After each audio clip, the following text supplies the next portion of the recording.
성경 구절, 이제 오늘은 86번째 구절입니다.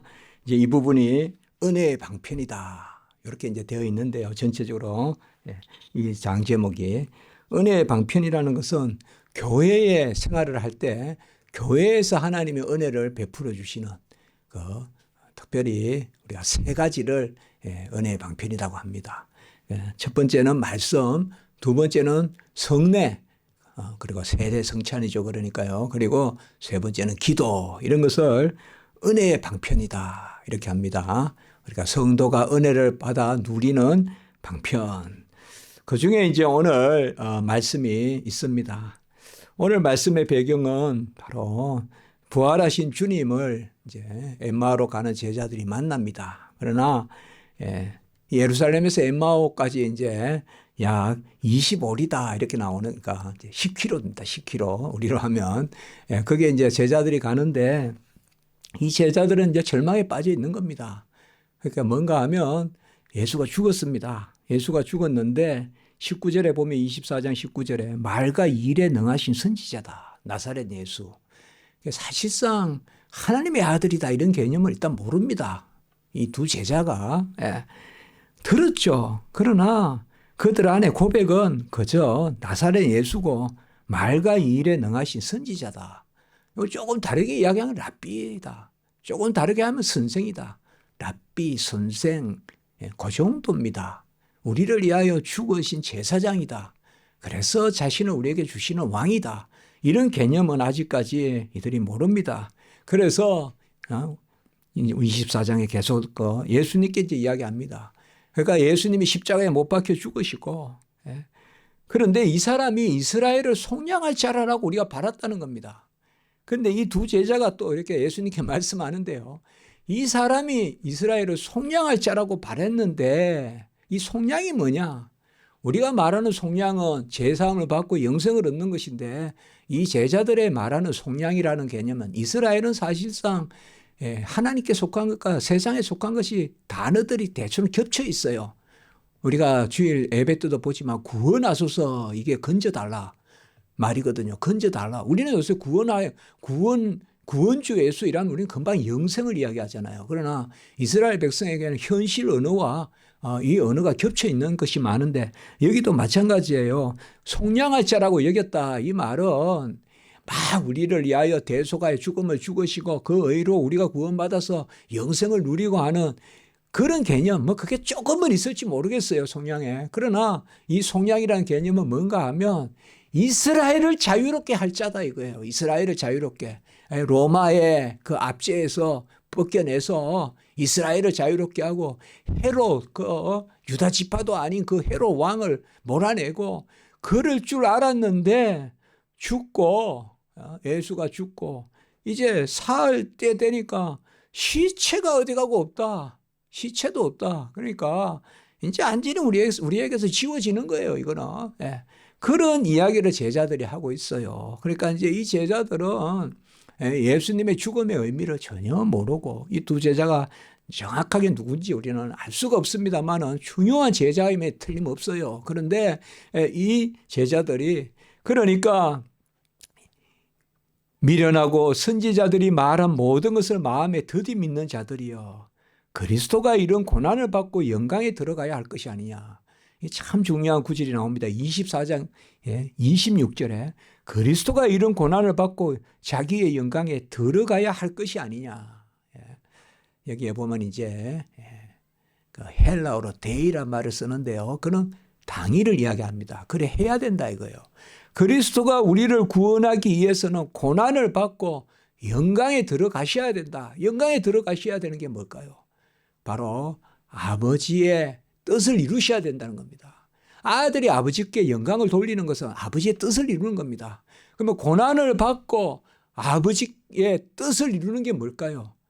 그 고난이 그저 없어지는 죽음의 고난이 아니라 생명을 살리는 고난, 곧 부활의 열매를 맺는 것이죠. 그래서 미련하고 선지자들이 말한 모든 것을 더디 믿는 자여 그리스도가 이런 고난을 받고 죽고 부활해야 될 것이 아니냐. 그렇게 돼야지 성천에서 성령을 부어주어서 너희들을 구원할 것이 아니냐. 그 이야기였죠. 그리스도가 이런 고난을 받고 우리가 세례 받을 때도 예수님께서 이제 허락하라. 내가 이렇게 세례를 받는 것이 모든 의를 이룬, 세례를 받고 모든 의를 이루며 합당하다 그랬잖아요. 예수님이 죄가 없으시면서도 죄인의 자리에서 세례 받는 게 합당하다. 그때도 아까 말했던 헬라어 데이라는 말을 쓰고 여기도 그러거든요. 뭐 해야 된다 이거예요. 예수님이 이 땅에 오셔서 세례 받으셔야 된다는 거예요. 죄가 없으면서도. 왜요? 우리를 대신하는 자리에 서셔야 되기 때문에. 그래서 우리 대신 죄가 없으신 분이 제사함에 이르는 회개의 세례를 받으셨다 이 말이에요. 그리고 또 뭐예요? 죄가 없으신데 죽고 부활하신다 이 말. 죄값을 치르고 이제 생명으로 죽음을 이기시는 그것을 이제 그들에게 말씀했어요. 그런데 그들이 그리고 27절에도 보면 이 예수님께서 모세와 선지자의 글로 시작하여 모든 성경에 쓴 바 자기에 관한 것을 자세히 설명해 줬다. 이게 사실 이제 예수님이 예수 자신에 대해서 설명한 거예요. 우리가 요한복음에 그러잖아요. 예수님께서 모세가 나에 대하여 기록했다. 이렇게 말씀했잖아요. 우리 예수님께서. 그리고 아브라함이 있기 전에 내가 있다. 이런 말씀도 하시고. 구약의 모든 것이 예수에 대한 기록이다. 이 말이에요. 모세가 나에 대해서 증거했다. 그것을 이야기해 주습니다. 그리고 이제 오늘 32절의 말씀에 보면 이런 말씀을 하고 성경을 풀어주실 때에 우리의 속이 뜨겁지 아니하느냐라고 이렇게 말씀했습니다. 성경을 푼다는 것이 뭘까요? 우리가 좀 속된 말로 성경을 쪼갠다 이런 말도 하고 성경을 그냥 맥을 통한다 말도 하고 온갖 말들이 많습니다. 그러면 그런 말들은 성경에 없는 말인데 성경을 풀어주신다. 일단 이 성경을 누가 풀어주십니까 지금? 예수님이 풀어주십니다. 말씀 자신이신 그분이 말씀해 주십니다. 성경을 풀어주시는 분은 예수 그리스도십니다. 성경을 풀어준다는 게 또 뭘까요? 이것은 구약의 예언과 신약의 성취를 이야기합니다. 바로 구원의 역사 가운데 말씀을 보는 그리고 성경을 풀어준다는 것이 뭡니까? 오늘 말씀에 보면 뜨겁지 아니하더냐. 이것은 바로 성령의 역사로 고백의 지식으로 가는 것입니다. 뜨겁다는 것은 하나님의 말씀이 뜨겁다는 것은 뭘까요? 고백이 된다는 겁니다. 고백이. 마음으로 믿고 입으로 시인하고 마음으로 믿어 의에 이르고 입으로 시인하여 구원에 이르고 그 고백의 말씀인 것입니다. 성경을 만독이라도 할 수 있어요. 우리가 이성으로 사변으로. 그러나 믿음으로 말씀을 받아야 되거든요. 그게 성경 읽는 겁니다. 우리가 성경 읽으라 할 때 그저 무슨 세상의 국어 산수 책 읽듯이 그렇게 읽으라는 게 아니거든요. 고백으로 받으라는 거거든요. 말씀을 믿음으로 받아들이라는 거거든요. 그래서 믿음으로 말씀을 수납하라. 그게 우리 신앙이거든요. 믿음으로 말씀을 받아들이라. 그때 뜨겁지 아니하냐. 그래서 그들이 사실 예수 그리스도의 죽으심과 부활하심을 이제 목도하게 된 것입니다. 진리를 깨닫게 되는 것이죠. 하나님은 자기 백성에게 자신을 드러내시기를 원하십니다. 그리고 영광 받으시기를 원하십니다. 우리가 누가 누구에게 알아주기를 원한다는 것은 어떻게 보면 가장 귀한 것입니다. 그렇지 않습니까? 내가 어떤 사람과 관계를 맺고 있다는 가장 중요한 지표가 뭘까요? 내가 행하는 것을 그가 알아주기를 원하는 그 사람이 바로 나와 관계 있는 사람이에요. 내가 이렇게 하든 저렇게 하든 세상이 나에게 무슨 욕을 하든 나는 관계없어. 그거는 뭐예요? 바로 나와 무관한 거예요. 그래서 우리가 가장 중요한 것은 하나님이 자신을 우리에게 드러내시기를 원합니다. 그리고 우리가 하나님을 알기를 원하세요. 하나님을 알고 인정하고 그리고 고백하고 그 다음에 순종하기를 원해요. 그걸 다 합해서 우리가 예배라 그래요, 사실. 그래서 예배라는 개념이 하나님을 알고 그러니까 하나님은 뭐예요? 제사가 아니라 아는 것을 원한다 그랬잖아요. 호세아서에서. 예배는 하나님을 알고 그다음에 인정하고 그다음에 고백하고 또 뭐예요? 재물이 아니라 상한 심령을 받는다 그랬잖아요. 바로 상한 심령이 뭐예요? 고백의 심령이거든요. 고백이 없으면 왜 상합니까? 마음이. 말씀 맨날 읽어도 안 상합니다. 내 안에 아멘이 되니까 상하거든요. 아멘이 되니까 말씀이 나를 찌르고 그리고 하루도 나여 망하게 되었도다 하면서 즉시 다시 소망이 넘치고 썸물과 단물이 함께 흐르고 회개의 영과 은혜의 영이 함께 흐르고 그게 바로 하나님의 말씀이 내 안에 역사하는 거지 않습니까?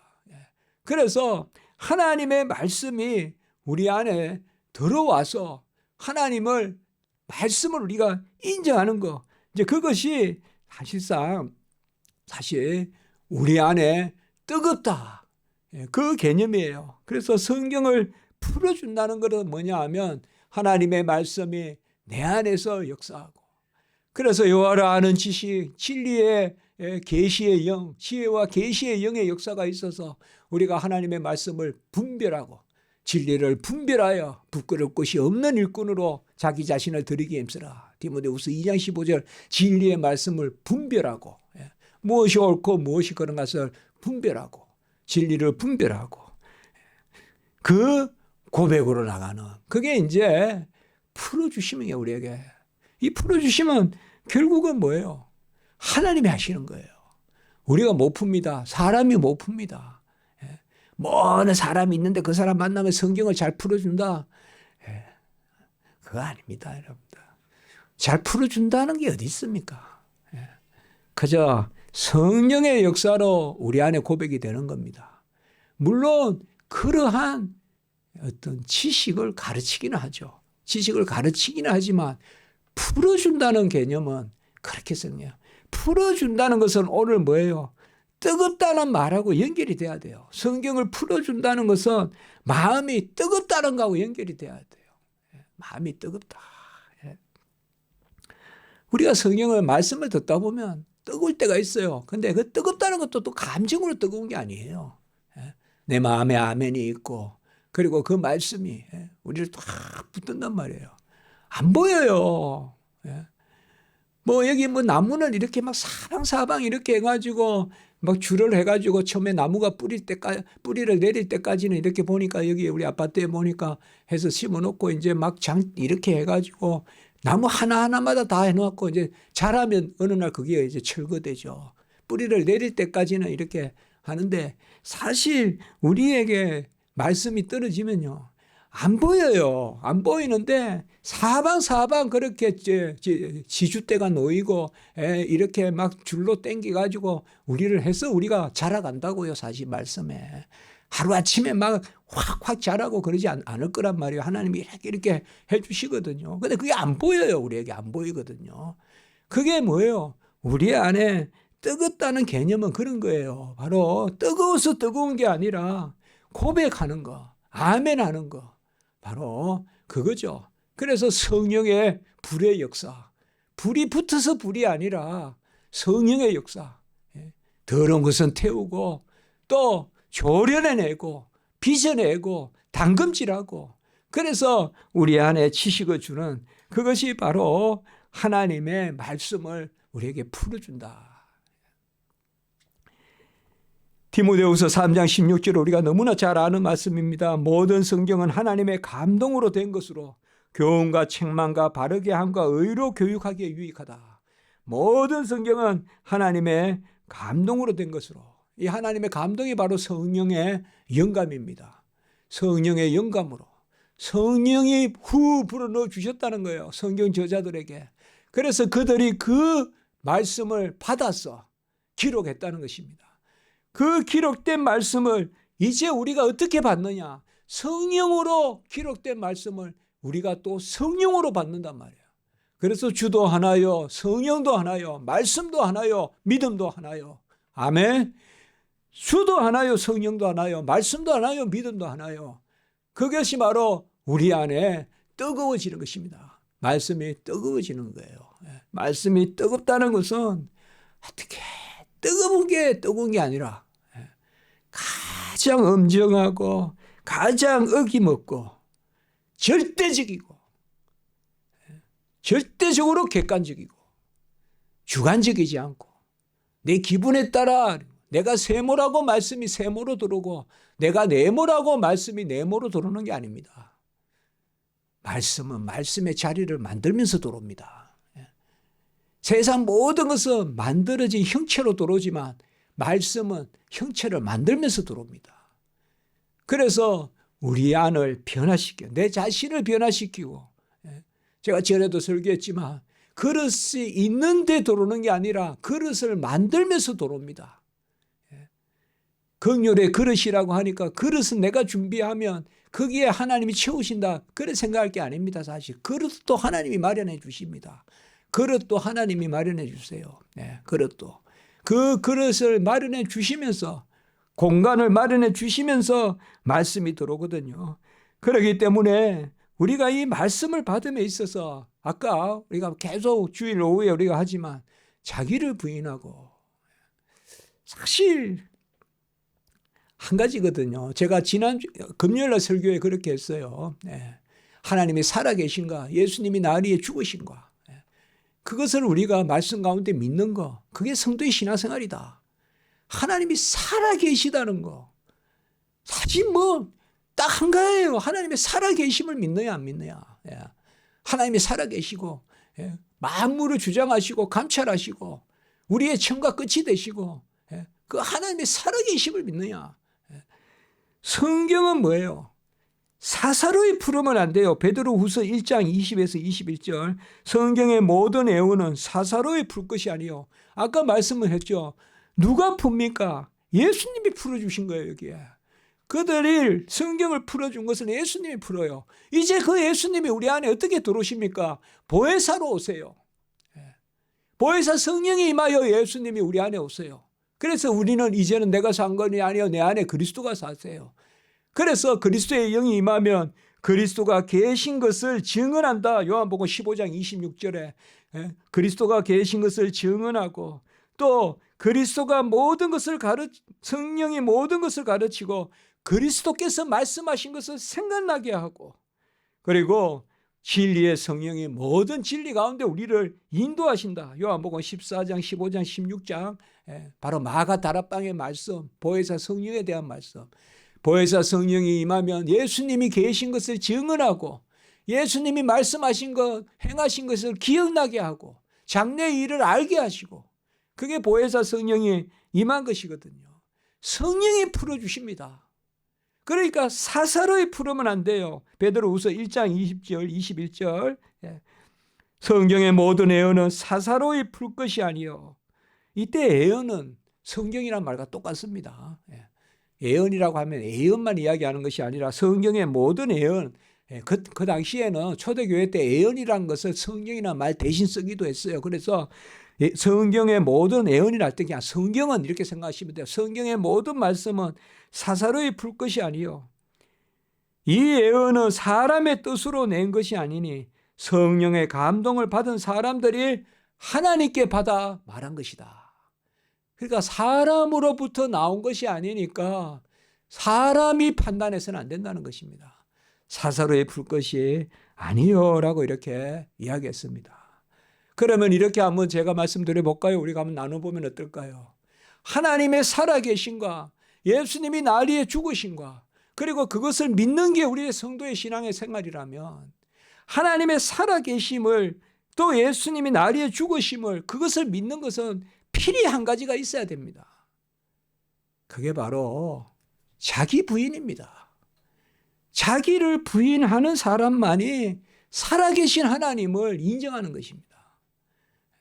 사사로이 풀지 말아야 된다는 것이 뭐예요? 내가 없어야 됩니다. 내가 없어야 돼요. 저는 신학생들에게 그런 이야기를 합니다. 주의 종들에게 가장 허무할 것이 뭐냐? 내 것이 없어야 돼요. 내 것이 없어야 돼요. 생각도 내 것이 아니고 감정도 내 것이 아니고 어떻게 보면 어렵죠. 어렵지만은 끝내 하나님이 그렇게 빚어가세요. 생각조차도 부인하게 만드세요. 마음조차도 부인하게 만드세요. 의지조차도 부인하게 만드세요. 뭐 기억조차도 부인하게 만드세요. 그냥 나의 나된 것이 지금 이곳에 있는 것이 그냥 하나님 뜻에 따른 것이요. 성경 말씀을 사사로이 푼다는 것은 나를 부인하지 않으면 사사로이 풉니다. 성경 말씀을 내 이성으로 풀고 내 욕심으로 풀고 그렇게 하면 안 됩니다. 성경 말씀 앞에서는 우리는 아무것도 없어야 돼요. 그저 받아야 돼요. 성경 말씀은 받아들이는 것입니다. 성경을 푼다는 것은 인간이 하는 게 아닙니다. 인간이 하는 것은 전부 다 사사로이 푸는 것입니다. 성경을 사사로이 푸는 거예요. 그러나 예수님이 오늘 풀어주실 때 인간은 뭐예요? 예수가 누군지도 몰라요. 아까 맞죠? 바로 그저 말과 일에 능하신 선지자다. 예수를 그 정도로만 안다고요. 그러나 성령이 임하면 예수가 누군가를 알고, 그리고 예수가 누군가를 알면 예수님이 행하신 것이 무엇인가를 또 알게 되고, 그래서 우리가 성경을 앞에 놨을 때 믿음으로 받아들여야 됩니다. 그러니까 우리가 수납해야 된다. 수납할 때 내가 뭐예요? 말씀이 풀리는 것입니다. 따지면 안 풀립니다. 빠지면 말씀을 끌어매는 거예요. 안 풀려요, 여러분들. 가장 심오한 게 가장 은혜로운 거거든요. 받아들이면 성경은 하나도 안 막혀요. 의심하지 않고 받아들이면 하나도 안 막혀요, 성경은. 성경이 난해하고 성경이 이 부분이 잘 이해가 안 되고 그건 전부 다 아직 이성이 남아있기 때문에 그래요. 하나님의 말씀을 그대로 받아들이면 하나도 막히는 게 없어요. 너무나 모든 것이 간주되어 있고요. 아주 알알이 그냥 이 진주를 깨듯이 깨어져 있고요. 그러니까 사사로이 풀려고 하지 마세요. 사사로이 풀려고 하지 말고 그대로 받아야 된다 이 말이에요. 같이 합시다. 사사로이 풀지 말고 그대로 받아들여라. 받을 숫자 드릴 납자 받아들여라. 성령이 비추면 받고 또 감화시키면 드리고, 성령의 조명 감화, 바로 성령의 조명 비추고 감화 감동시킴으로 받아들이라. 말씀을 받아들이고 아멘하고, 그리고 그 말씀을 아멘하고 받아들이려고 그 자세예요.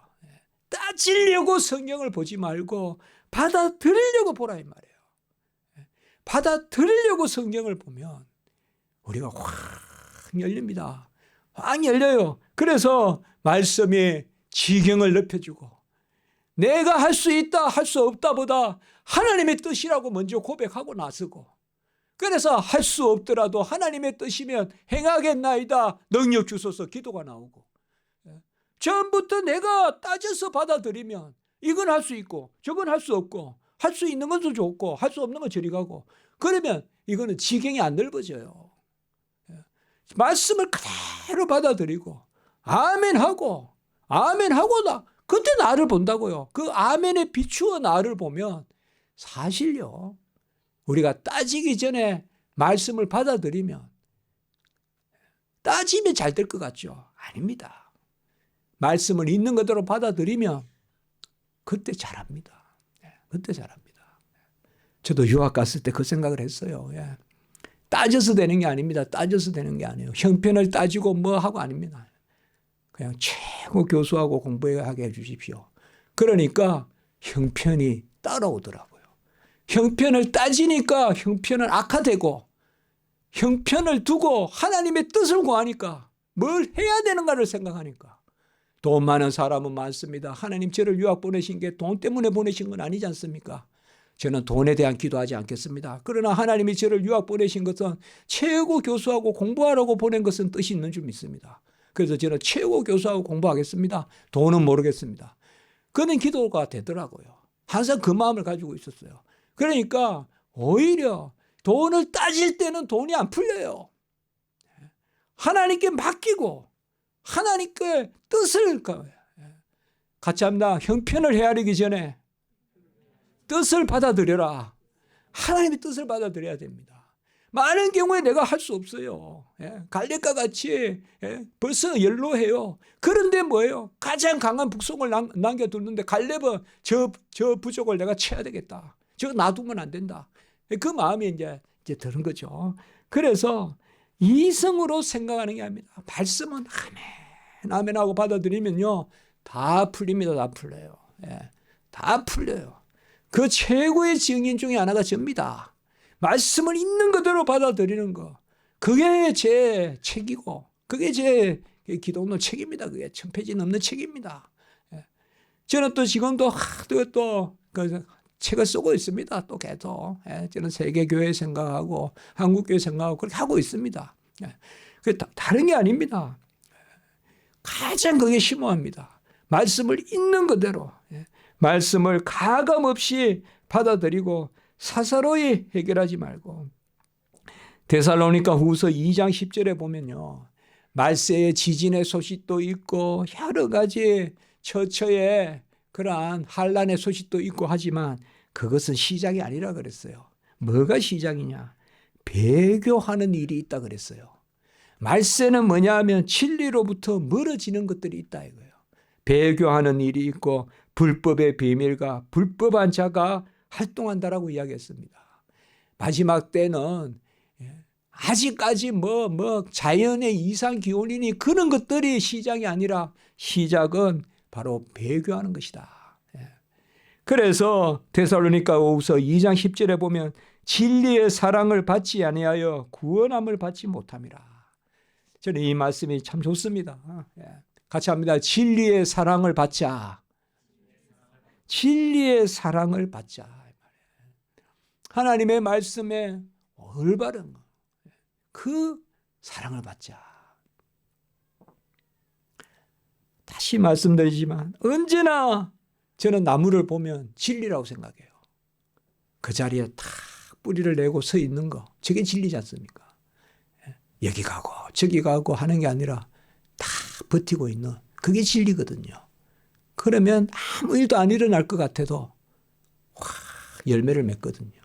그 작은 나무 하나가 성장해서 아주 많은 무수한 것까지는 아니지만 정말 저 오디나무 양재천에 또 여기 밤나무 보면 나무 하나에 얼마나 많은 그런 밤송이들이 열리고 어디 열매가 열립니까? 모태알입니다. 나무 헤알이 몰라 했는데 모태알이에요, 여러분들.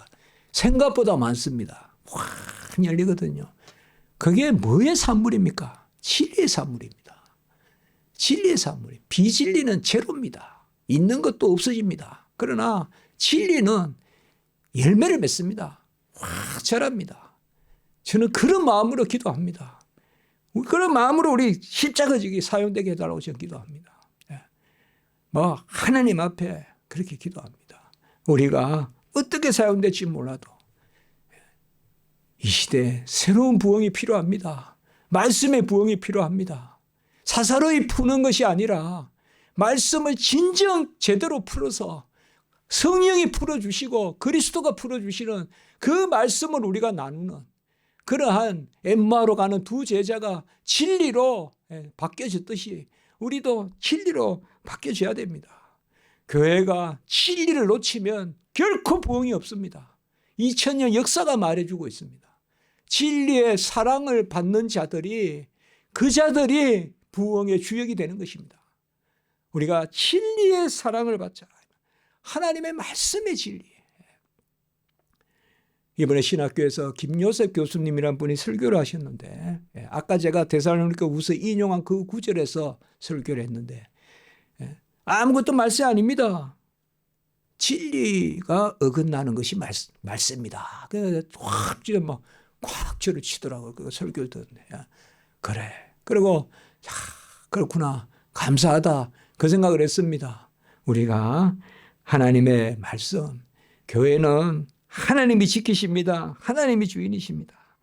하나님이 우리의 마음을 살피십니다. 로마서 8장 26절에서 27절에 보면 성령이 말할 수 없는 탄식으로 우리를 위하여 친히 간구하시느니라.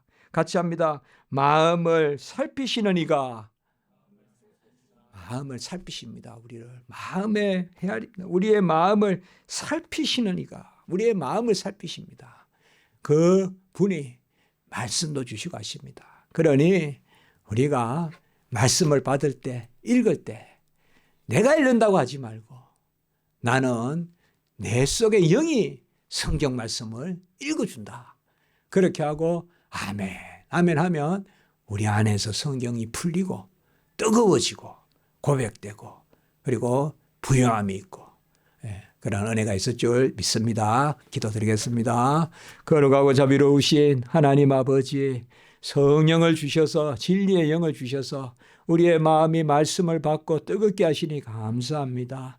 말씀의 진리의 사랑 가운데 부요함이 있게 하셔 주시고 진리를 굳게 붙들고 아버지여 좌우나 우르나 치우치지 않게 하시고 풍성한 가을 열매를 맺는 그러한 아버지여 제자리에 서 있는 나무같이 저희들 되게 해 주시옵소서. 예수님의 이름으로 기도드리옵나이다. 아멘.